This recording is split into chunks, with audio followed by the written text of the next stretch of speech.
What would be more impressive to you if you met someone and they said, I have $100 million in the bank, or if you met someone and they said, I have all the time in the world to kill. My entire calendar for the next 10 years is completely open to do anything I want.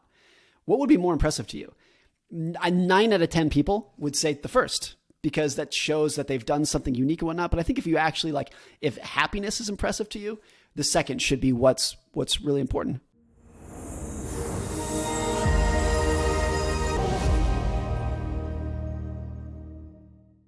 Morgan, thank you so much for joining me today. When I started this podcast, you were on the short list of people I was excited to bring on and hopefully one day have on this podcast. So I'm so grateful and honored for you being here today. Thank you. Well, no pressure then for me to make this worth your time, but I'm happy to be here, Danny. Thank you. Well, it's been quite a run over the last 2.5 years, and I'm sure we'll get into it since I started this podcast and since I've seen your writing get into the minds of more people. But before we get into that, I'd love to start with Brendan Allen and Brian Richmond. Who were those two men? Brendan Allen and Brian Richmond were two of my best friends in my childhood and my teenage years. We grew up skiing together in Squaw Valley, California. I was on the Squaw Valley ski team for many years. And the ski team was a dozen or 16 of us, something like that. And we had really been together our entire lives, our childhood, our adolescence, our teenage years. We skied 6 days a week, 10 months a year. We skied all over the world with each other, traveling around as competitive ski racers. And, of the dozen or so of us on the ski team, I had 3 really close friends, 2 of whom were Brendan and Brian. And on February 21st of 2001, Brendan, Brian, and myself were skiing together at Squaw Valley. There was a ton of new snow. The mountain had just been blasted by a huge storm that came in. And the layering of the snow was really important that day because the week before, there was a storm that came in that was very cold. And when there's cold snow, the snow is really light and fluffy and airy. And then a few days later, a storm came in that was very warm, and it dumped several feet of heavy, wet, cement snow on top of that. And that layering made it so that the snow was very fragile on the hill. It's very prone and susceptible to sliding, to avalanches. So the 3 of us were skiing that morning. We skied out of bounds, which is illegal. You're not supposed to do it for various reasons. There's no chairlift at the bottom. You have to hike your way out or hitchhike back. This is what we did. And it's also very dangerous. And the 3 of us skiing that morning triggered a small avalanche. And it was the first time we were 17 years old at the time. It was the first time I think any of us had really felt and experienced an avalanche in all of our skiing day. Skiing thousands of times before that, I don't think we'd ever really experienced an avalanche. But it's pretty small. I think it was maybe up to our knees, something like that. And it was over in a few seconds. It was kind of like a little joyride. It's all of a sudden you just realize we were just getting bucked around by this avalanche. And it was very clear. There was no doubt about it. We were in an avalanche. We got to the bottom and it was like, oh shit, did you see that avalanche? It was so cool. And we didn't really see anything else about it. And then Brendan and Brian wanted to do that run again. So we get to the bottom. We have to hitchhike back to the mountain. There's no chairlift at the bottom when you ski out of bounds. So they wanted to do it again. And I didn't want to. And so I said, hey guys, I have an idea. Rather than hitchhiking back, why don't the 2 of you go do it? And I will drive my truck around to the mountain and pick you up. And they said, great, awesome. Let's do that. We went our separate ways. They skied off and I went back to our locker room to get in my truck and go pick them up on the other side of the mountain. 20 or 30 minutes later, I go to pick them up and they're not there. And I didn't think anything about it at the time. I think what I remember recalling is that I was probably a little bit late to picking them up. And my thought was they got tired of waiting for me and they just left. They hitchhiked back themselves. So my first feeling was guilt, oh God, my friends got mad at me and just left. And then so I went back to our locker room where I thought I would find them and they weren't there. And nobody else had seen them. And the day went on, hours went on. Later that day, later in the evening, I think it would say, it was around 4 p.m., Brian's mom called me and she said, Morgan, Brian didn't show up for work today. Do you know where he is? And I told her what happened. I said, we were skiing out of bounds and I was going to pick them up, but they never showed up. And then we started putting the dots together of what happened. And we're still, at every hour that ticks by, you think, okay, we're going to find them. They're going to show up. But every hour that ticks by is another holy shit moment of where are they? We finally got the police involved. The police finally got search and rescue involved. And I'll fast forward to the next morning. This is roughly 24 hours later. Search and rescue teams and a pack of search dogs found Brendan and Brian buried under an avalanche. They were dead. They were hit by a massive, massive avalanche that buried them. They were about 6 feet buried in snow at the time. And so we were 17 years old at the time. And that was, and I'll first stop here and say, I think everybody, you and every one of the people has lost somebody close to them. I don't want to pretend like my story is unique. Like this is like everybody has their own unique story, but this was mine, of losing two people who are very dear to me, but also having what is effectively a near-death experience myself. I made this decision of like, oh, we did this run before and I had fun, but I don't want to do it again. Why don't you go do it? Which 99.9% chance that decision saved my life. It was the most important decision I ever made in my entire life, and I thought nothing of it at the time. That too, I think everybody, including you, Danny, have probably something like that. And so that was a really formative experience that just really taught me a lot about risk and a lot about the fragility of life, how everything can just be snatched away in 2 seconds, how unfair life can be, teaching you about risk and tail consequences of the risks that you take. That kind of really stuck with me for a while.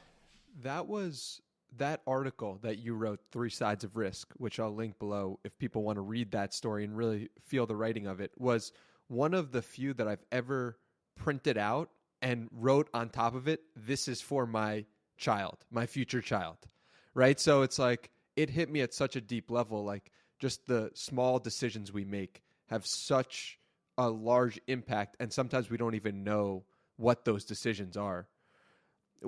When did you feel comfortable to share that publicly? Like why share publicly when that could have been a story that you could have kept to yourself for forever? Great story. No one's ever asked me that too. That's a great question, I should say.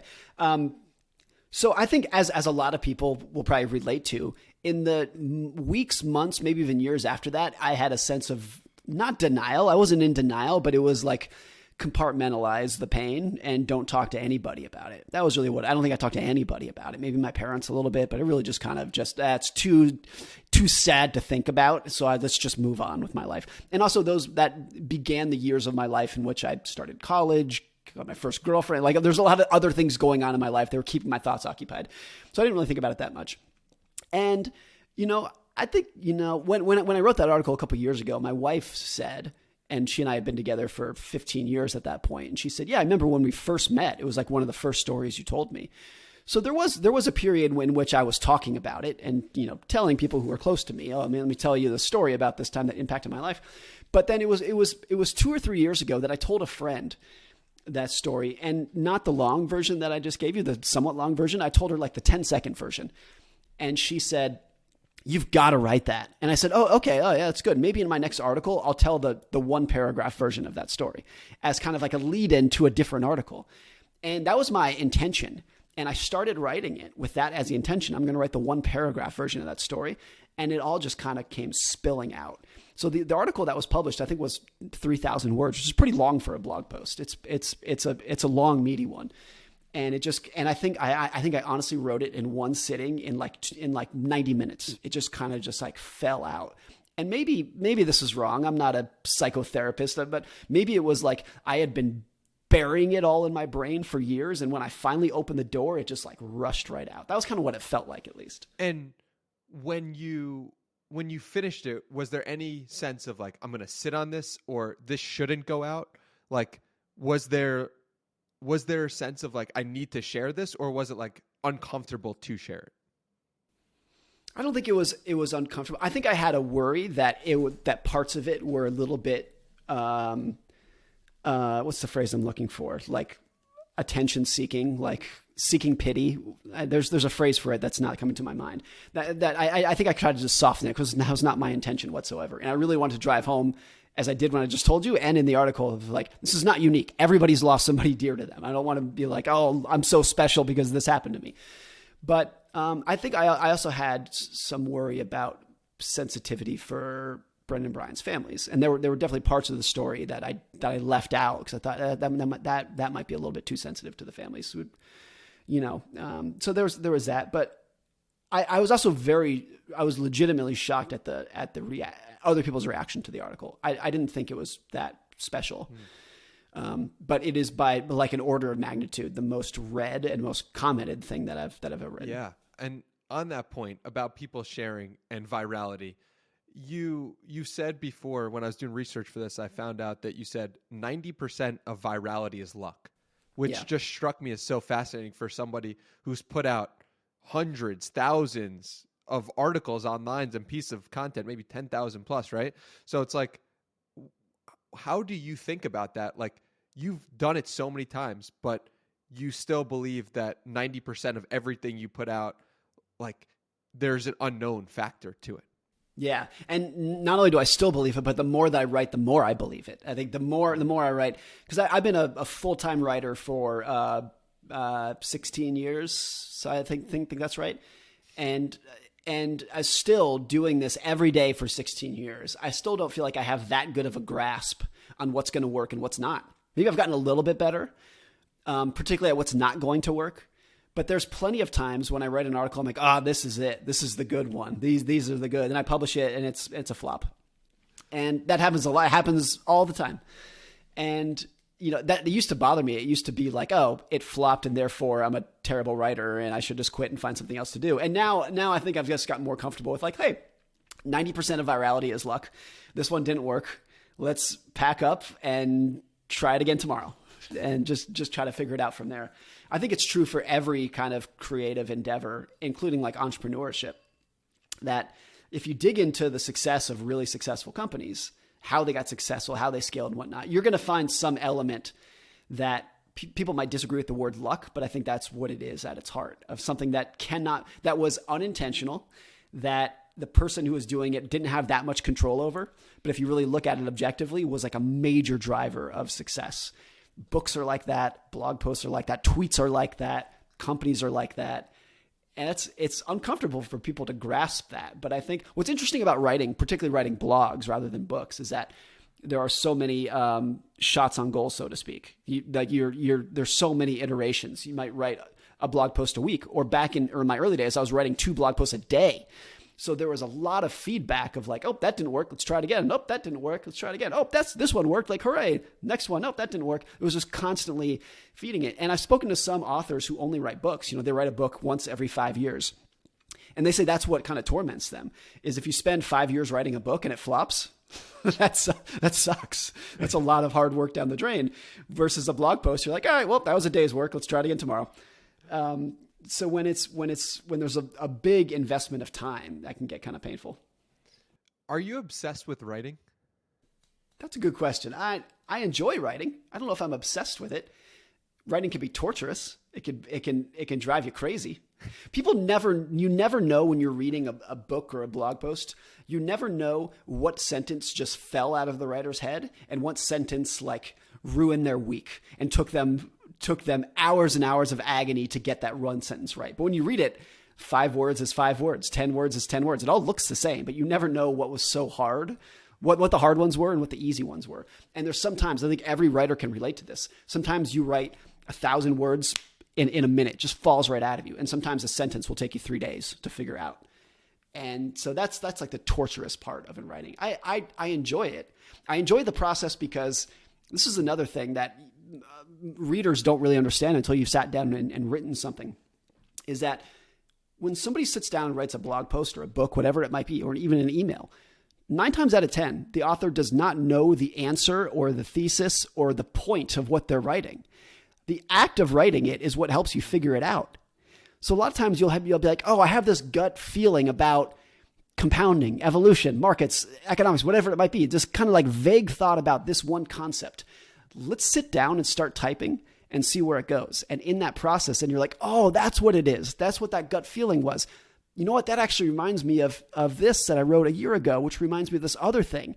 And now that I'm thinking of that, let me do some more research on this. Now that makes more sense. I can use that example. And when you're done, the author itself sits back and like, now I see it. I understand it. But you didn't know that before you started writing. That's what I enjoy about it, is I feel like it's not just a way to communicate with other people. It's a way to really clarify your own thoughts inside your own head. When you write, there are always such incredible stories and examples and quotes that you throw in. How do you weave these into the process and figure out what story you're going to include in what piece? I think it started years ago when if you're a writer that doesn't have any reputation, or when I was really young doing it, I was like, the article is going to be more compelling if I can quote other people who are much smarter and more qualified than I am. So I really just tried to lean on quotes very heavily, because if I said, made up if I had my own opinion about the economy or whatnot, people would be like, well, who's this kid? What does he know? But if I quoted Charlie Munger, it'd be like, okay, well, that's clearly accurate then. So I tried to lean on it for that.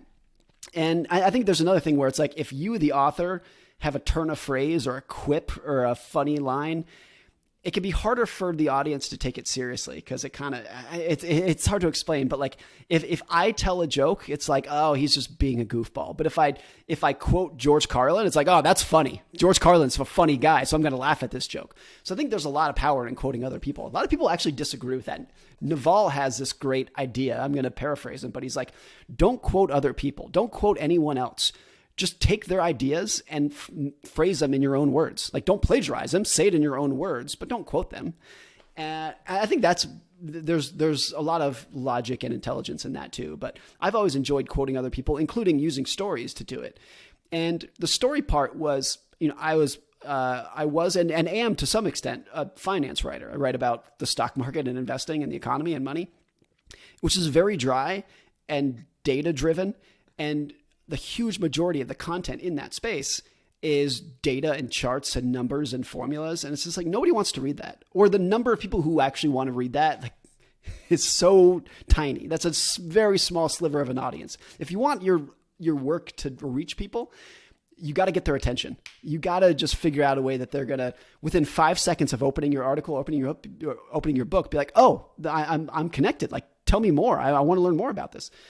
And so that's where the stories came in. And it was also the idea, the last thing I'll say about this is, I really like the idea that money and finance and investing was not just numbers and formulas and charts. It was how people behave. It was the study of how people behave.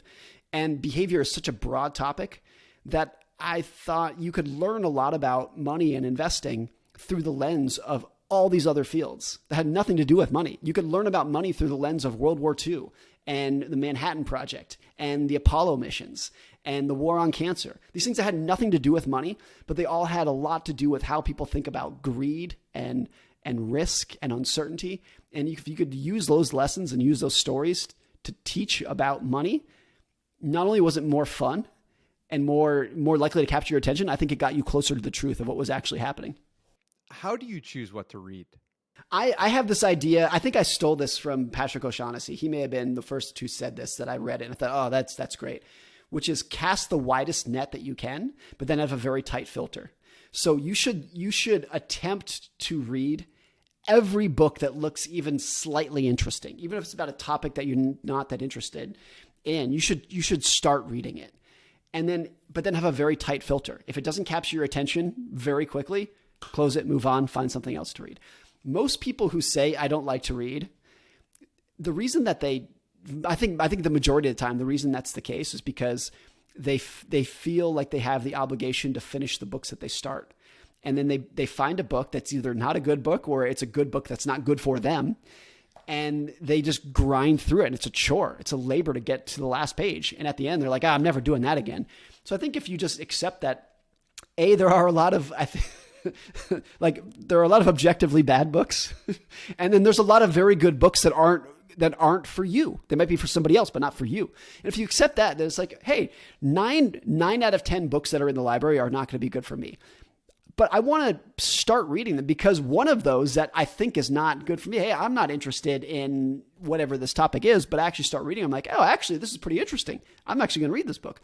That happens pretty often. So to expand your horizons beyond what you ever thought you'd be interested in, you got to start as many books as you can. Read as many blog posts and articles as you can, but quit them very quickly. I've quit books after a bad first paragraph of just like, nope, this style's not going to work for me. Thank you for your time. Close it, move on, pick up something else. It reminds me of, what if songs were actually 5 hours long, right? Like we wouldn't like songs, but because they're broken up into 3-minute increments, we're like, oh, I can try this. This musician is for me. And similar, Twitter or articles give somebody the opportunity to try a type of writing in a way that exposes someone to the ideas, which then can say, oh, Morgan Housel, I like the way he writes. I'm going to purchase something that's going to take me a longer time investment. But it's interesting how the time investment for a song is 3 minutes, but the time investment for a book is usually 5 hours plus. So true. So true. I heard this quote a while ago that I like too, which is that people don't remember books, they remember sentences. And it's true. Even from my what are my favorite books? I could name a book, but in my head, I remember 2 or 3 lines from the book that particular line was like, oh yeah, that stuck with me. Now it all makes sense. And that actually might be true for songs too. Like, what's your favorite song? It's actually probably like a verse from the song, or like a 5-second beat from the song that really like hit you in the heart. So I think that's true. Even when it's long, it's actually a very small portion of it that people remember. I see this in my book, Psychology of Money, where it's 19 chapters. I think when people quote it or highlight it, you can see like the Kindle highlights. Of the 19 chapters, there's like 3 chapters that get 99% of the quotes. There's a couple chapters in the back that I've never seen a single person quote ever or mention. And I'm like, yeah, it wasn't that good of a chapter. I don't. But even in a book, it's like a very small portion of it is going to be really what really hits with people. Why do you think some things hit us at such a deep level? Like, what's going on there? I think a lot of the times it's something that you intuitively know to be true, but you haven't yet put it into words. It's a gut feeling that in your heart, you're like, I know this to be true. But then when you see someone put it into words for the first time, you're like, yes, that's it. That's what I've always felt. But I've never actually like cemented it into words. But since you already believe it in your heart, so to speak, it doesn't require any energy to question whether it's true. You instantly know it's true. You're like, yes, that's the thing. I always believe that.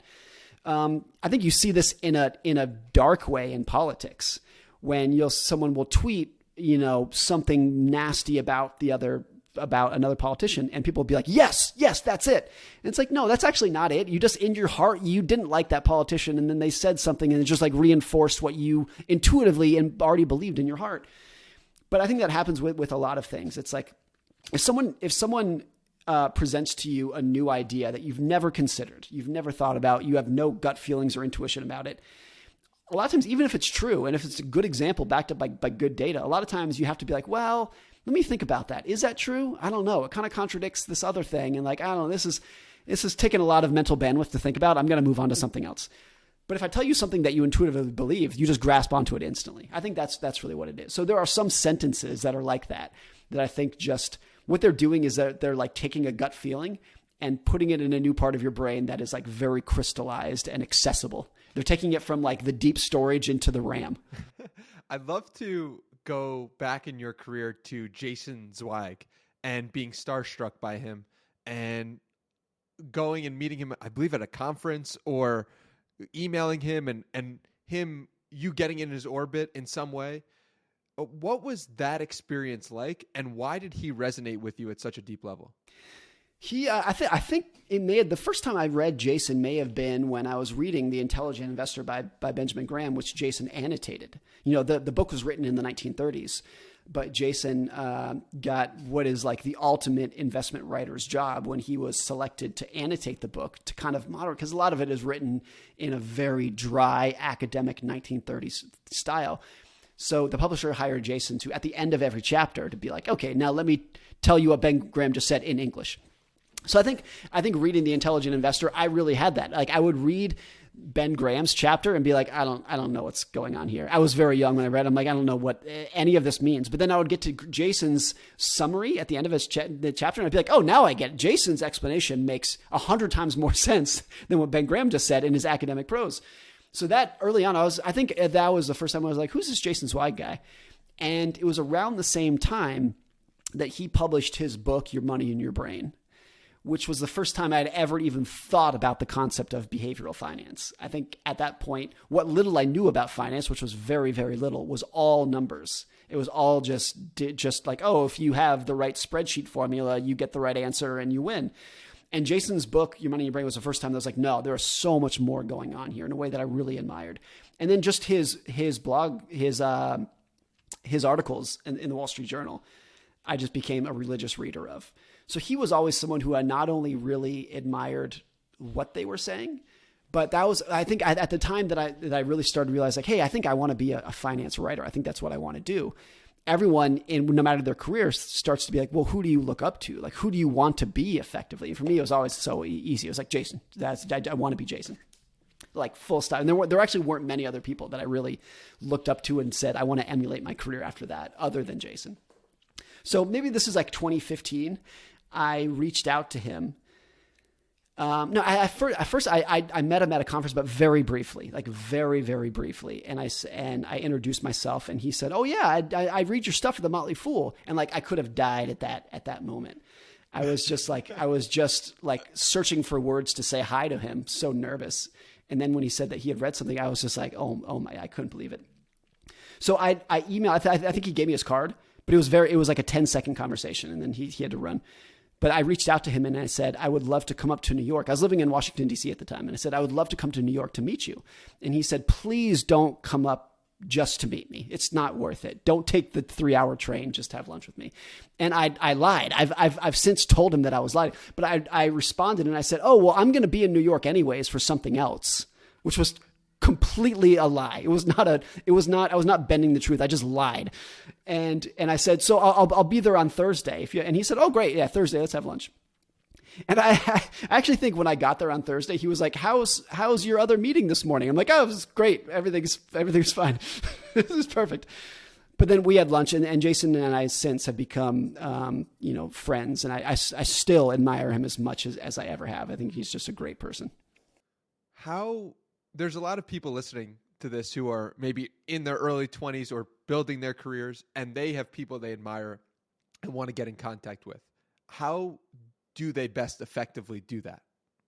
I definitely, early on, I think my learning was like, if you reach out to somebody who you admire, like Jason for myself, and say, hey, I admire your work and I would like to take you out to coffee. The success rate for that for me was like 70%, but pretty good. It was pretty high. It was not 100%, but it was pretty good. And so that was, once I learned that, I started doing that with as many people as I can. And maybe it was like 60%. I don't know, but it was definitely not everybody, but enough people said yes that I was like, oh, this is pretty cool. So I think there is for people who you really admire in your field, even like the super tippity top, like the big dogs of any field, I think it's easy for someone who's in their 20s to think like, oh, that person's off limits. They're not going to talk to me. And that might be true, but you'd be surprised. I think the success rate is going to be higher than you think if you just reach out and send a very short, quick message. The email, I think, should just be, this is who I am. This is why I admire you. I'd like to take you out to coffee, period. Send email. Don't write them a novel about why you like them and who you are and what you're doing. Well, when doing research for this, I found out that you reached out to somebody that you really admired and they didn't respond to you. And it stuck with you for years, not because you had anger towards them, but just because you felt like, why can't they give me a 10-minute phone call? Yeah. So what was the difference between that situation and Jason? I think it was early on. So I think I have told the story. I'm not going to say who it was, of course, because this person is still active in the journalism field. But it was another writer who I really looked up to that I sent the email to saying, hey, I really admire you. Can I talk to you on the phone for 5 minutes? And they never wrote back to me. And at the time, I think I didn't yet know that the success rate of these was going to be 60 or 70. I think I naively thought the success rate would be 100%.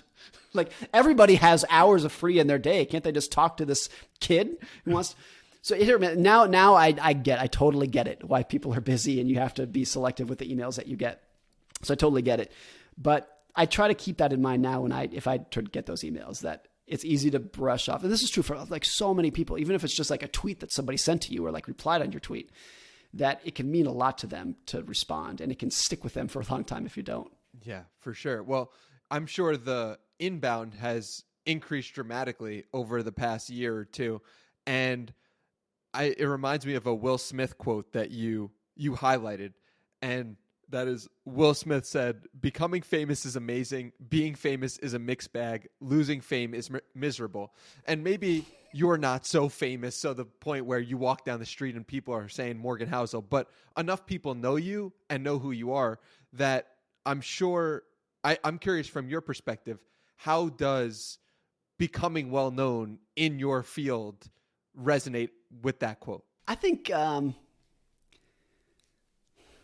it's always been the case for the 16 years of me as a writer that you don't know who's reading your stuff ever. And even if you can see the numbers, oh, this blog post got X page views, it doesn't really mean anything. You're not really actually putting faces behind it.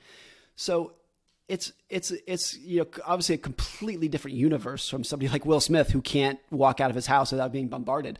But I think it's always if you do try to like contextualize the numbers of like, oh, this blog post got this tweet got this many page views, the book sold this many copies. And if you actually try to like imagine that many faces, if anything, it's not pleasant. It's actually terrifying. And you also see it when your readership increases. I mean, it's always a case of like, what percentage of the world population is just wacko, insane, crazy, like whatever you want it to be. 1%, 1/10 of 1%. I don't know what it is. So if you have a blog post or a tweet or something that has 1 million plus impressions, you do the math. There's going to be 100 or 1,000 people who are completely insane, crazy insane, and those are the people who are most likely to reach out to you and tell you how stupid you are, how crazy you are, how quickly you are going to hell, et cetera, et cetera. Those are the people who are going to make themselves known.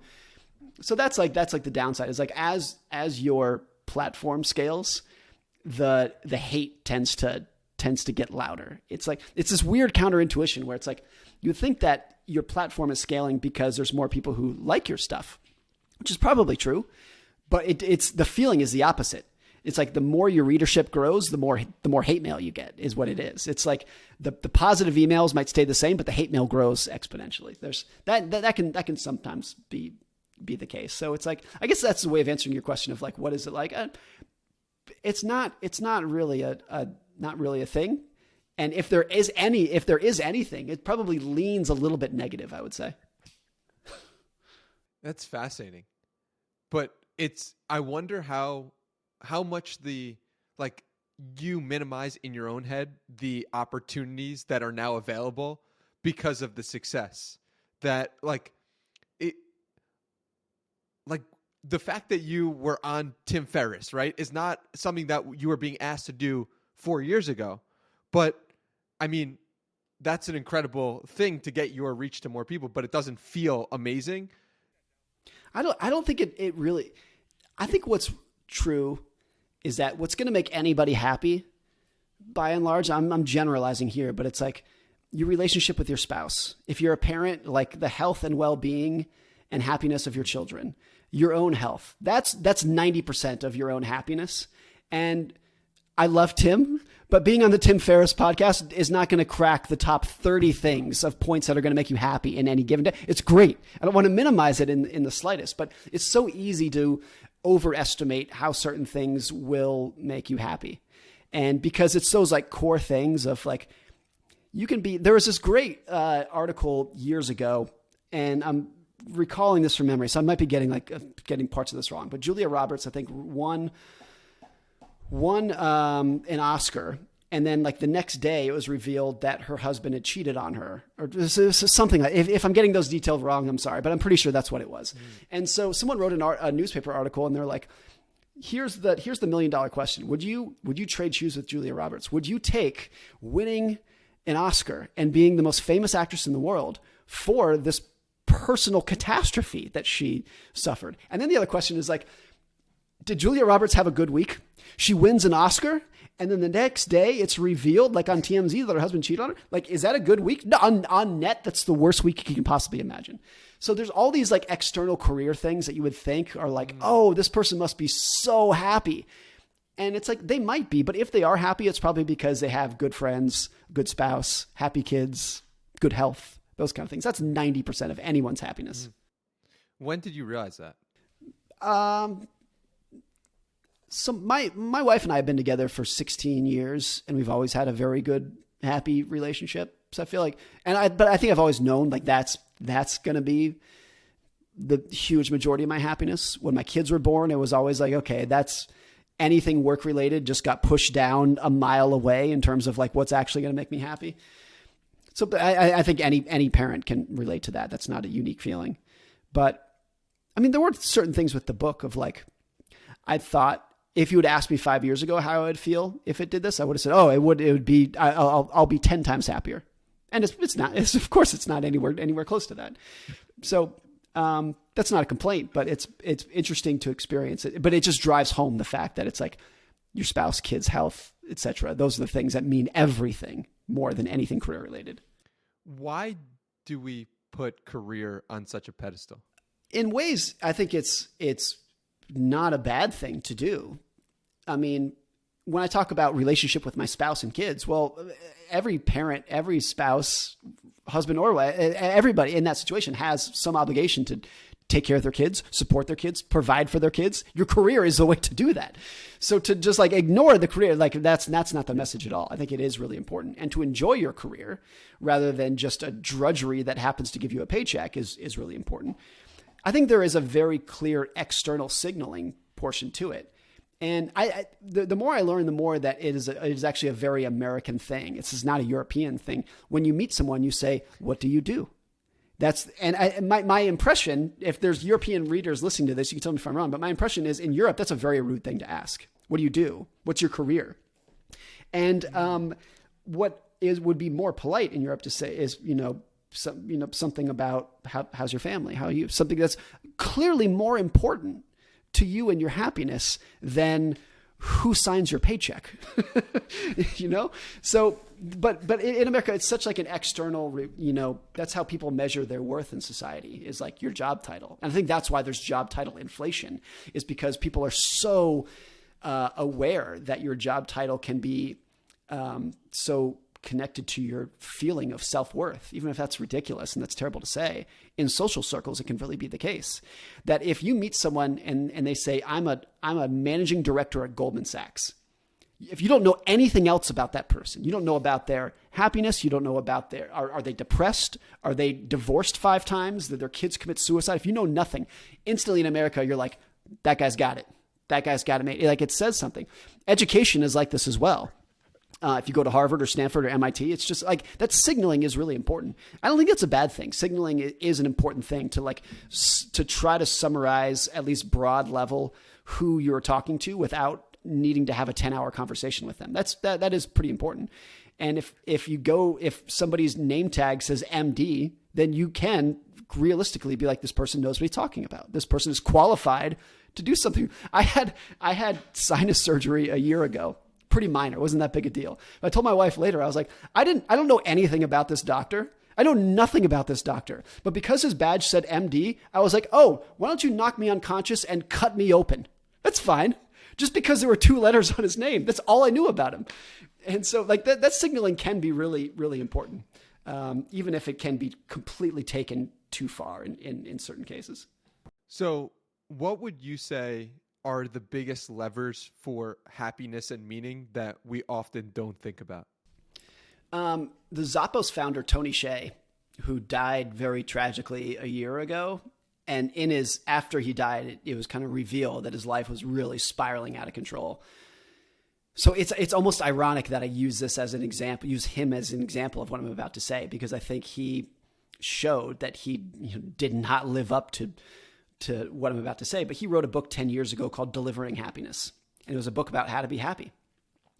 And he makes this point at the end of the book that what really makes people happy, I hope I'm remembering these right, but it was 4 things. It was progress in what you're pursuing, control over what you're doing, connections to other people, and being part of something bigger than yourself, whether that's religion or something else, whatever it might be. He said if you got those 4 things, that's a big part of happiness. And I'm not a psychologist to say whether that's true or not, but when I read that, I was like, yeah, that makes sense. Progress in what you're pursuing, control over what you're doing, friends, and being part of something bigger. Like that really makes a lot of sense. And by the way, you can imagine the managing director at Goldman Sachs having none of those. You can imagine the CEO of a major company who makes $30 million a year and has no control over their time. or is on their fifth divorce, or their kids are kind of spiraling out of control, or they're not part of something bigger than themselves. They're an investment banker and they could give two shits about what they do, but it pays really well. So you can imagine a life in which you have 3 of those boxes checked, but the 4th missing one is just everything. So I think, the irony again is Tony Hsieh saying that. And when he died, it was kind of revealed that at least the last couple of years of his life were the opposite of that, maybe. So there's a lot of irony, but when I read that, I thought, oh yeah, that's good. Is it because those are more qualitative metrics that they're not esteemed rather than quantitative, like, oh, you made $30 million, therefore this is good to other people?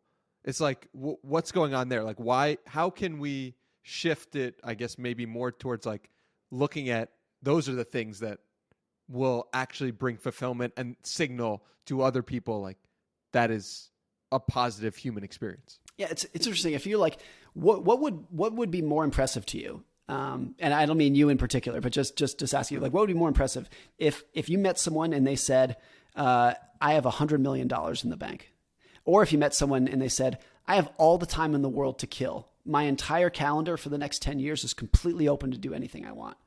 What would be more impressive to you? 9 out of 10 people would say the first, because that shows that they've done something unique and whatnot. But I think if you actually if happiness is impressive to you, the second should be what's really important. Not fully, because you can imagine someone who controls their time and is miserable, like a trust funder who has all the time in the world to do anything they want, but they're actually secretly miserable. There's a lot of them. So it's not black and white, but I think your intuition that it's just quantitative is probably what it is. Because if you say I have $100 million in the bank, you can instantly contextualize that. You can instantly measure it down to the dollar. Whereas if I said I have a lot of free time, it's honestly kind of hard to imagine what that means, because, well, what do you do with your free time? Are you sitting in your bed crying? Are you traveling the world? Like, what are you doing with that free time? It's much harder to measure and contextualize what that means. Even if I think for the majority of people, controlling your time is going to give you a happier life than having $100 million. But it's interesting because a lot of times people will have free time. Like, I just spoke to Dr. Anthony Gustin, who sold this company and then had a year of free time. Sam Parr is another example. He had a year of free time after selling his company. And then what he finds, and what people often find with the free time, is that they had more fun working, or that the work was more enjoyable than doing nothing. So what does that say? I think if you bring it back to the Tony Hsieh example, one of the things is progress in what you're pursuing. And there are a lot of people who have control over their time, but they're not pursuing anything, and therefore they're not making progress in whatever they're pursuing. Like that, the sense of like moving forward, of like, I have this thing I want to accomplish and I'm making progress towards it. That is so important. Last year, 2021, I guess, I took the entire month of December off, didn't work and at all. And it was like, what did I do? I was like, I sat in my sweatpants and watched Ken Burns documentaries for a month. And like leading up to that, I was like, this is going to be great. I'm so looking forward to this. And it was, I couldn't wait. Like the whole month of November, I was just like, here we go. It's going to be so good. And it was fun for like 3 days. But I didn't go back to work. I think I spent the rest of the month like moping, like depressed. And so that was really important too, of like, here's doing nothing, kind of like retired for a month, and it sucked. It was miserable. And I think my demeanor improved significantly come January when I started doing some work again. So controlling your time does not mean doing nothing. It just means that you get to do what you want to do and doing the work that you want to do. This is where a lot of people in the FIRE movement, the financial independence, retire early movement, get it wrong, was that financial independence, great. The FI portion of the equation, amazing. Retire early, giant black hole of despair and depression for a lot of people. And a lot of people got that. I know several people who retired when they were in their 30s. They're the successful FIRE adherents. And within a year, they're like, get me out of here. I can't take this anymore. I'm so bored and depressed. I need to go do something. The irony is that kind of the grandfather of the FIRE movement, Mr. Money Mustache, he, quote unquote, retired in his 30s, but he didn't. He's very open about this. This is not a secret. He went and started a home building company, and he builds kitchens for his friends. He's like he works more than 9 out of 10 people do, even though he's quote unquote retired. Because to him, doing it right retire just means that he can do whatever he wants. But what he wants to do is wake up every morning and be very productive to his community and doing things with his hands. Like, he's still working. It's when people sit in their sweatpants and watch Ken Burn documentary that after 3 days, you're like, what am I doing with my life? That's fascinating. It also makes me ask about your dad, who went down that path of, well, he had retired. He said, I don't want to be a doctor anymore. And he had all the free time in the world, but he still loved it and still enjoyed it. So what do you think makes it, is it literally just, all right, we're pursuing some goal and we're making some progress towards something and we're being productive, that separates the people who are successful in retirement versus those who are not? There's this story that I love from Franklin Roosevelt, to where when he was 5 years old, he complained to his mother. It was his mother who told this story, that when Franklin Roosevelt was 5 years old, he complained one day that his life is completely regimented by rules and he has no free time. It's just he wakes up and it's like, at 7 o'clock you do this, at 8 o'clock you do this. And he said, like, Mom, I can't stand all these rules. And his mom, Sarah Roosevelt, said, okay, little Frankie, tomorrow you can do anything you want. No rules, no calendar, anything you want to do, the day is yours. And his mom wrote in her diary the next day that during that day when FDR could do anything he wanted, he went back to his exact original schedule. He did the things that he would normally do on his regimented rules, but he was doing it on his own accord. He was just doing, like, nobody was telling him to do it. And she talked about, like, how happy he was that day. So to me, like, the takeaway from that, I think, is really true, even not to, lionize a 5-year-old. But what's really true is that doing something when someone else tells you to do it can be miserable. Even if doing that exact same thing on your own accord feels great. It's just when someone tells you, you have to turn in this project, you have to be at your desk at 9 o'clock, you have to do X, Y, and Z, that everyone in different degrees, people have this sense of just like this shiver of just like, I don't like being told what to do. Again, like, people are at different degrees. I think I'm on the extreme end of that, of like, please don't tell me what to do. I'm not going to respond well to that. I'm a terrible employee. I can do good work, but I'm a terrible employee. But I think that's what it is. It's like, people who have independence doesn't mean that they're just going to sit around and do nothing. They're by and large going to work harder, or as hard at least, as the people who are employed, but they're going to be happier doing it because nobody's telling them to do it. How do you translate that to raising children, where you're telling them to do certain things or you're not? Like, how do you think about that? Oh, it's so hard. My kids are 3 and 7. So they're right in the zone of like, they need parental supervision 24/7. But my son, especially who's 7, is like, you gotta let him go. You gotta give him some freedom and independence. It's so hard. Years ago, I don't think I've ever told the story, but years ago, I was talking with Ted Seides. A lot of people will be familiar with Ted Seides. And it was when my son was like a year old, maybe 2 years old. And I forget what it was, but I told him this little thing that my wife and I were struggling with. And Ted Seides is like, Morgan, your job is to parent. Your job is to not like be controlled by your child. Like, your child says he wants to do X, but your job is to parent them and to say, like, no, you're not going to do that. You're going to do this and you're going to like it. It's a really hard thing, like, to find that balance of, look, if you're a parent of a 3-year-old, you can't just say, oh, freedom and independence, like, go let her do whatever she wants. No, she'll end up dead in an hour if you do that. You have to parent them. But it's such a hard balance to find. And I imagine if there's listeners who have teenagers, it gets exponentially more difficult at that age, when the kids are old enough and probably responsible enough to go out and be their own people, do their own thing, leave unattended, not have a curfew, whatever it might be.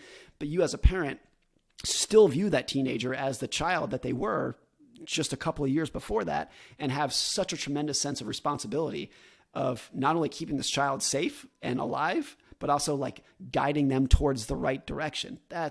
I have not experienced that firsthand, but I can see and imagine how difficult that would be. What have been some of the biggest challenges between like going from raising a 1-year-old versus going and raising a 7-year-old? Like, what are the differences there? Oh, great question. I mean, a 1-year-old can do nothing for themselves. They need you to change their diapers, feed them, bathe them. They have no skills. They can do nothing. A 7-year-old can do a lot, but then they have an attitude. so they can get their own food. You can make your own bed. You can change your own clothes, but you're gonna talk back to me when I tell you to do that. And then there's gonna be some problems. I think that's really what it is. One quirk or one little thing I've heard from people. I haven't experienced this firsthand. I'm sure this is not black and white if people disagree with this, but that boys are harder to raise when they are when they are young, and girls are harder when they're teenagers. And I think I can probably see that. My son, of course, everybody is so different. This is not everyone's. Everyone's has different experience with this, but my son is like so independent. And true to what I just said about like Roosevelt stuff, if you tell him what to do, he's like, oh no, that's not how this works here. I will brush my teeth when I want to. Okay, that tends to be his attitude with things. And as a parent who is like, no, you need to brush your teeth, that can be really frustrating. But there's also part of me that admires how independent he is. And sometimes in his worst behaviors, my wife and I'll tell my wife, like, I'll tell my wife, like, he's going to be an entrepreneur. He just can't, like, nobody can tell him what to do at all. He'll still get it done and he'll do a very good job, but nobody can tell him what to do. So that's a difficult thing versus when you have an infant, you know, they have no say in the matter. You just do it all for them. So dealing with the personality of them growing personality is the most amazing part. It's the most enjoyable part to witness, but that can be a huge challenge as well. You've said before that you are surprised by how little control you have over your children in the sense of like the personality that they have and the people that they are going to become. Is like you look at it and you see their quirks develop and you're like, oh, like I didn't have any say in whether this was going to be this way or that way. Is that true? Like, do you still find that to be true? Oh, it's totally. Even with my 7-year-old son, just yesterday, we were driving and he started talking about this girl in his class, and I said, I've never heard her name before. Like, tell me about that. And he was like, oh, she's my friend. Like, we talk at recess and whatnot. And it was so amazing to me. I think a lot of parents can relate to this, to realize like he has a social life that I don't even know about. I'm completely blind to. And it's amazing because the first 5 years of a child's life, nothing happens without the parent. The kid is just locked to you, and every person he meets, everything he does, every meal he meets, the parent is aware of it. So the first time the parent realizes that their child has a life outside of them, which is probably about 7 years old, just like my son is right now, it's astounding. And it's a little bit scary because in the first 5 years, it's like, I'm so aware of everything that's going on. It's like I'm the CEO of a 2-person startup. Everything that happens, I see it. Every check that goes out the door, I sign it. And at your first 5 years as a parent, it's like that. And then as you have a 7-year-old, it's almost like you're running like a 1,000-person startup. You're like, there's a lot going on behind the scenes that I don't know about. And that's good, but it's also a little bit scary. You mentioned also that along the same lines of the entrepreneurship example, that it's like, in order to get rich, you need to have a set of skills. But in order to stay rich, you need a completely different set of skills. And I'm curious if parenting is similar to that, or you could imagine it being similar to that based on your 7-year experience so far. Yeah, it's probably like the balance between instilling, wisdom in them and also letting them be their own selves. That's like the balance you try to instill. And every relationship, every like spouse relationship, boyfriend, girlfriend relationship, and every parental relationship has like very different phases. Howard Lindzen, the investor, framed this really well. I don't know if he came up with this, but he was like, there's 2 phases to parenting. There's parenting and launching. And it's usually when your kids are heading out to college that you need to launch them into the real world. And launching is like very different from parenting. Parenting is, let me provide for you. Let me tell you what to do. Let me sign you up for Little League. Let me do it for you. And launching is, let me provide you like the confidence for you to go do it yourself. That's a very, very totally different skill than parenting. Even if it falls into the parenting bucket, it's part of your job as a parent, but it's so different from providing and doing it for them. It's the opposite almost. Just like getting rich and staying rich are the opposite of each other, but they're equally important. And they're almost like conflicting skills. Parenting, I think, has a lot of similarities, yeah. Kind of switching gears here, I'd love to talk about your interview with Ryan Holiday. And in particular, I was struck by how often you asked him questions. It was like almost like if I was just listening to it, I would be surprised who the actual interviewer was, because you were like, oh, Ryan, what happens here? Like, should I do another book? Like, what's going on there? I admire you for this reason. And you like what? And I was like, wow, your curiosity really shone through, and your ability to ask questions really shone through as well. When did you notice the curiosity within yourself, and how have you been able to maintain that for all of your life? Can I tell you a funny truth about the Ryan Holiday podcast? Please. That explains a lot of what you just said? and I think this all worked out, but this sounds fake. This is 100% true. I didn't realize we were recording until like 15 minutes in. I thought he and I were just shooting the shit, and I was talking shop with him. And that's why I was asking him about like books and stuff. I didn't know we were recording. It was literally 50. And I don't think I said, "Hey, are we recording?" I think I just realized as he started asking me a question, I was like, "That sounds like an interview question." I think we're just doing this now. But I think it all worked out. So I think that's probably where you're getting that. Like, why was I asking so many questions? We were just talking shop there. But if there is any of that sense in general, I mean, it's so cliche, but you can learn something from everybody. It's so cliche. I feel like I feel silly saying that, but it's cliche because it's true. And so that's, people get so tied up in their own intelligence and their own success, and they don't want to take the opinions of other people because they think they must be doing it right. And especially if somebody has a different view of the world or a different strategy, it's easy for somebody to take that as an assault on their own beliefs. Or, if I think you should buy Tesla and you think you should short Tesla, I'm just making that up. It's easy for me to be like, "Oh, Danny thinks I'm an idiot." That's how it's viewed by a lot of people. And so people, I think by and large, don't want to ask other people questions because they're afraid of being told that they're doing it wrong. I think that's probably part of it. Yeah. It takes a lot of confidence to ask questions and understanding that you could be dumb by asking it and being okay with that truth. One thing you do and a practice you have that I really love and I want to instill into my own life is reading old things in general, reading old newspapers. I was researching for this, and I know when you lived in Washington, D.C., you would go to the Library of Congress and read old newspapers. And now you could do that online and you could read old books. And I think it's just such a useful practice to ask, like, what would life be like if I was born in a slightly different time and place? And I think that's a subtle way to increase your own curiosity, because there have been many, many billions of people who have lived before us, and they have unique insights into the world that we just don't have access to. Yeah. I mean, some of the things that like the Library of Congress taught me, I did that maybe like a dozen times, where I'd go and they have, I think they have like 8 newspapers, and they have every edition, some of which going back to like the 1770s. And they have every single edition that was ever published that you can look at on microfilm. It's amazing. And I love just just picking a random date. I wasn't looking for anything in particular. I'd be like, let's go read the New York Times from February 7th, 1922. Just find a random date. And without even looking for anything in particular, I just thought it was so fascinating. And there'd be things like, I think a lot of what I found fascinating were the advertisements. You just see things like, wow, like a really nice men's suit used to cost $28.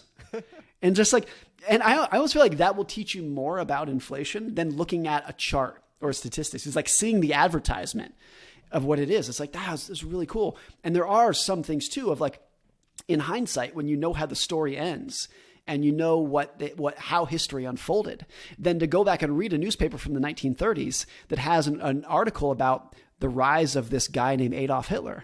And if it's written in 1934, today where I'm like, I know what that means, but they didn't know what that meant. So to know how the story ends is a really interesting part of it, because you start seeing in hindsight, with the benefit of hindsight, where people went wrong, how people were naive, how people were bamboozled, what people overlooked, what they got right. And it's all so readily apparent in that. I think the biggest takeaway though from all of that is it makes you so skeptical of forecasts. If you go back and you read what people were forecasting in the past, when you know how the story ends, you realize everybody is wrong all the time. That's close enough to being true that you should just accept it.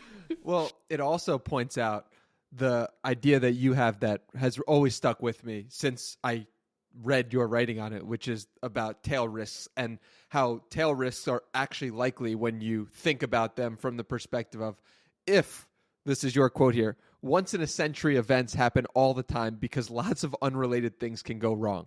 If there's a 1% chance of a new disastrous pandemic, a 1% chance of a crippling depression, a 1% chance of a catastrophic flood, a 1% chance of political collapse, and on, then the odds that something bad will happen next year or any year are pretty good.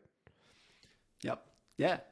So my question to you is, how do you remain and this is me projecting onto you, how do you remain optimistic when you know that to be true? Because when I look at your personality, when I look up at how you show up in the world, it is with optimism. But at the same time, you are under you're aware that a lot of bad things can happen. So how do you remain optimistic? I think there's this quote I heard recently from a small business CEO who said, whenever I'm like dealing with problems in the company, I always have the feeling that once I solve these problems, then I'll get to this area where there's no more problems and I can just coast. And it's never true. There's always something else.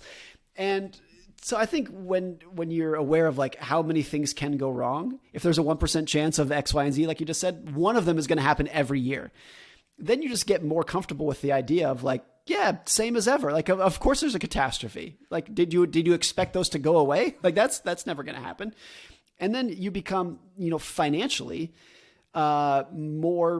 leaning more towards safety and security, not because you're a pessimist, but just because you're a realist about how many things can go wrong.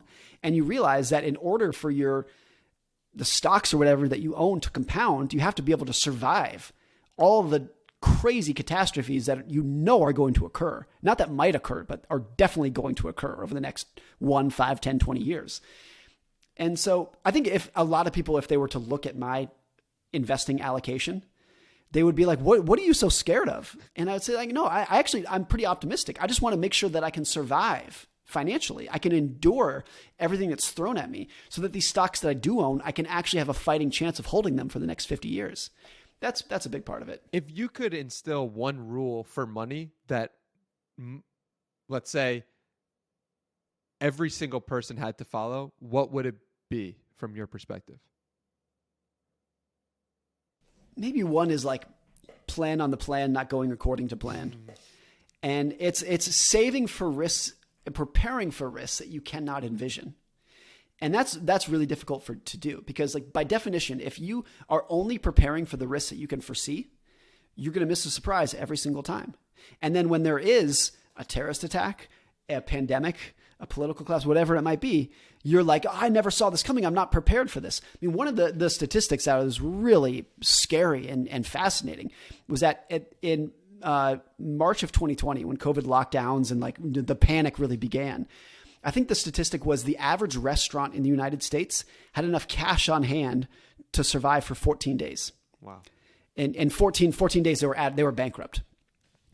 And like I don't like restaurants are a very difficult business. I understand the margins are so low. I'm not saying they all should have had 12 months emergency fund sitting around, but that's a really difficult thing. If you live in that world, then the odds that is going to be inadequate at some point in your life are 100%. They're 100%. That it's not going to work at some point. And I think that's why you get in society bank bailouts, stimulus programs and whatnot, is because the huge majority of society is not prepared for risks that are guaranteed to occur.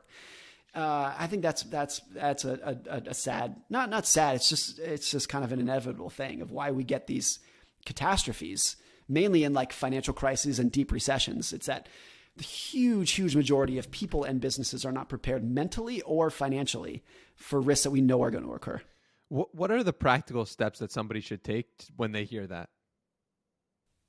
I think that the simplest, kind of going off of that, is the level of savings that you should have should seem like it's a little bit too much. It should seem like it's a little bit excessive, because only when it feels like it's excessive do you know that you're saving for a risk that you can't envision. And that's when you know. Like if you and I were to go back to 2019 and you were to say, Morgan, why do you have all the savings? I'd say I have no idea. I have no idea why I have this. But by March of 2020, I'd say, oh, maybe that was what it was for. This pandemic that I never in a million years would even think about. In hindsight, that's what I was saving for, even if I didn't even know it. That's the way to do it. You could make the same thing if it was September 10th, 2001. If you could look at a business and say, why do you have all this cash on your balance sheet? And the CEO might say, I have no idea. And then on September 11th, 2001, they said, oh, that's what it's for. I didn't know then, but I know now. Yeah, that is fascinating. And it is, we often don't think about it in a culture that is so much credit focused and so much, get it on the card. It's like, what can, like, it just, does it upset you knowing all these truths? And then we're living in a society that is going against them. Does that distinction frustrate you? I don't think it frustrates me, but I think it's inevitable. I think it's always been that way and always will be that way. It's just a part of human behavior. And so, but it guarantees that the show is going to be very interesting in a way. And I don't want to belittle that, because interesting means a lot of people will suffer and businesses will go out of business and people will lose their jobs. And there'll be a lot of terrible things that come from that. But it's inevitable. Yeah. It's completely inevitable. And so it's never going to be dull. You've said before that every great investor gets more humble as time goes on. I thought that was so, it points to exactly what we're talking about, because the bad things are going to happen. And if you know bad things that are outside of your control are going to happen, it inherently makes you have more humility. Yeah, always. And it's always the case that even the smartest forecaster, the smartest economic analyst, the smartest investor has no idea what the biggest economic story of the next 10 years is going to be. Yeah. That's always been true, and it always will be true. And along the same lines, innovation as well. You said it always looks like we haven't innovated in 10 or 20 years because it takes 10 or 20 years before innovation is an obvious success. So just like we can't predict the bad things, we also can't predict the good things. If you had asked someone in 1970 what in 2000 or 2020 the biggest innovation is, there's no way someone would have talked about an iPhone or maybe the internet, but it would be very unlikely for people to understand the size and the scope of it. So it's just fascinating how it works both ways. We just don't know. Yeah, and even when we kind of get it right, we're still often very wrong. So if you went back to 1999, you said, what's going to be big in the internet? And someone might say search advertising is going to be big. And you're like, oh, you were right. You're totally right about that. So who are you picking as a winner? And they'd be like AOL, Ask Jeeves, and Yahoo. Those are going to be the three winners. You're like, no, it didn't really work out. So even when you get it right, the people are still usually wrong in hindsight. The other example of this is like if you go back to the early 2000s or the early 1900s, I should say, there were 2,000 car companies in America, and 1,997 of them went bankrupt. The three that were left, GM, Ford, and Chrysler, two of which went bankrupt themselves eventually. So it's like even when you see a trend that's like this is the next big trend and you're right about it, actually making money from that is exponentially more difficult, and the odds of you pulling it off are still so slim. What about airplanes? What they said about airplanes in the early 1900s as well. Just like, oh, there's no shot. And the big thing about this, which is true, this is true for so many new inventions, is that the first iteration of a new invention is usually far inferior to the status quo. So when the cars came about, horses were much better. They were way more reliable. They could go longer distances. They were like everything about the horse was better than the car. And when the plane came about, the train was better in every aspect. Planes could go very short distances. They crashed all the time. They were like, there were so many things about like trains and ships were way better than planes. And it might not be true. Like when the internet first came about, like using a phone to call your grandma was probably better in the early days. It was probably faster and more reliable, and it made more sense. So every new iteration, even in hindsight, if you're like, oh, the plane is going to be huge, the car is going to be huge, even in hindsight when you know it's right, it's still like, I don't blame people for belittling a new technology because it's true that the first iterations are inferior. What today are we looking at as inferior and in 20 years is going to be something that's more obvious and widespread? An incredibly difficult and impossible question based on everything we spoke about. But if you had to guess, what comes to mind? Put me on the spot here. I don't. God, that's a good question. I remember not that long ago, 5 or 6 years ago, there was a VC, a pretty prominent VC, who said the next big thing is going to be chatbots. I can see it. Chatbots are the thing. And I remember a year later, 2 years later, 3 years later, 5 years later, I was like, what a moron. That never happened. And then ChatGPT came out a month ago and I was like, maybe he was right. Maybe he was totally right. So there's things like that. I have no idea what the next big thing is going to be, but that to me was a perfect example of like, as of 2 months ago, I thought this person was clearly wrong.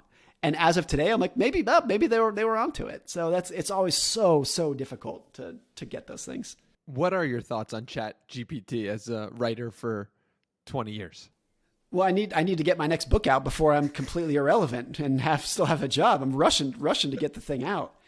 I mean, it's amazing. What's true, the best example, and this is almost a little cliche, is like when the chess computers came out, which I don't know, the 70s, 80s. it was true that like the first big innovation was like, can a computer beat a human? Can the IBM computer beat Garry Kasparov? First it was no, and then it was, oh yes, actually they can. It is possible.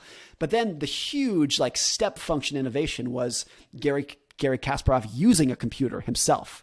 The human using the computer was always so much more powerful than the computer by itself. So will ChatGPT like put writers out of business? Some of them probably, yeah. But the huge, like you're going to get some amazing writers and some amazing content from a really talented writer who is not ashamed to use ChatGPT in their writing, you know, to get over a stumbling block or like, I can't figure out how to write this paragraph. Can you help me? Oh, and they do it.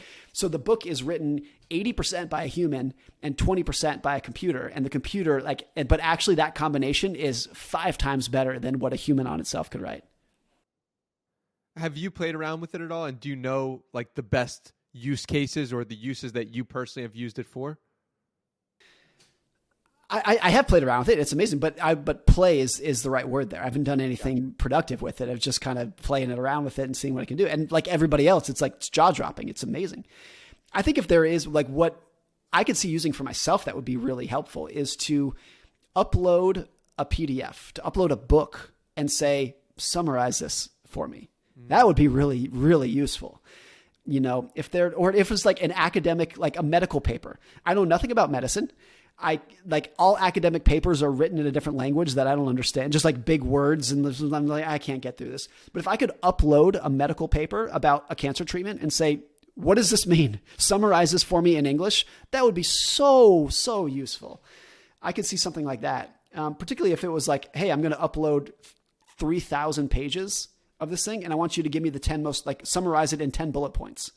Even if that is like, you know, it's hard to summarize 3,000 pages, but even if you could get like a pretty good like that, it's like, it's distilling, like rather than using it to write something for you, I think using it to distill something for you would probably be more beneficial. That's really interesting. I haven't thought about that. I'd love to close this conversation with a quote from you, which is, a part of my personality today still believes I'm the person who should be making $8 an hour doing service work. I'm curious, like, how does that feel like as somebody who's sold over 2 million copies of a book that still has that part of their personality? And why do you think that still persists, if it still does today? Oh, it still absolutely does, for sure. Maybe it's because I think it's fitting that we're ending this because I think we started the conversation of like 90% of virality is luck. So if you have some career success, but you firmly believe that at least not all of it, not 100% of it, I don't want to diminish anyone's success, but if you believe that a lot of it was luck, then it's kind of scary because then you're like, can I repeat this? Can I do it again? Is this all going to be taken away from me tomorrow once people realize it was all luck? Just like the classic imposter syndrome.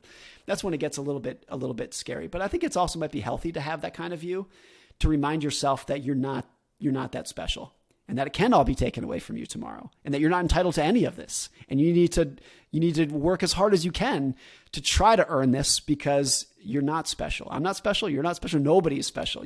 Everyone's got to earn it. And as soon as you think you're special, as soon as you think it can't be taken away from you, that's when you're going to start doing sloppy work. And that's when you probably are going to start to lose it. Do you have a challenge you can leave people with for this episode, or based on an idea we spoke about or an idea we haven't? A challenge points to the place in your heart that you most feel people should take this conversation and leave with action. What's a challenge that comes to mind? I think a big part of my book too, like the message, there's no advice in the book. There's nothing where I say, you should go do X, Y, and Z. You should buy this. There's nothing like that. But I hope it was like, can you try to be a little bit more introspective about yourself and realize that there's no one right answer in finance or in a lot of areas in life. There's no like, you should do X. It just doesn't work like that. You have to figure out what works for you and what your own personality is. And I think it's shocking how few people do that. How few people like actually understand themselves. They're looking for the answers that have worked for other people and assume it's going to work for them. But they haven't actually taken a step back to like, I think there's a lot of people that know other people better than they know themselves. And once you kind of flip that over, I think you can make a lot of progress in life. That's beautiful, beautiful advice. Morgan, thank you so much for your time. You could find him at Morgan Housel. You could find The Psychology of Money, over 2 million copies sold. an absolute legendary read, and I'm really grateful for you and your time. Anywhere else we should send people to connect with you further? That's my entire life, Danny. Twitter and the book. That's it. That's all I do. Awesome. Thank you so much, Morgan. Thanks.